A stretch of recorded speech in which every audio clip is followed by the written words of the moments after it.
شايف المنظر ده؟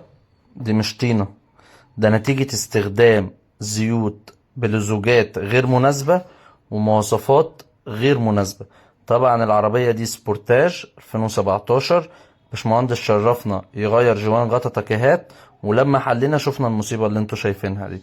طبعا هنا اللي هو كان بيغير عنده زيت تقريبا، حطله البرشامة بتاعت الزيت عشان يتأكد يعني ان هو بيغير له زيت اصلي وكده.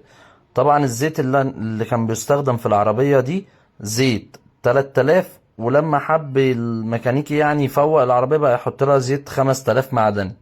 طبعا الكلام ده غير مناسب اطلاقا للمواتير الجي دي اي، وما ننصحش بيه، وبيعمل مشاكل كبيرة جدا زي ما انتوا شايفين. طبعا احنا هنا هننضف، بنوريكم كمية السلادج اللي طالعة من الموتور. نضف. بصوا كده اللي نازل من فلتر الزيت، وهوريكم دلوقتي الكارتيرة. كارتيرة الزيت طبعا متبهدلة. طبعا الكلام ده كله بفضل الله راجع زيرو عندنا في نور ستور فرع سيدي بشر.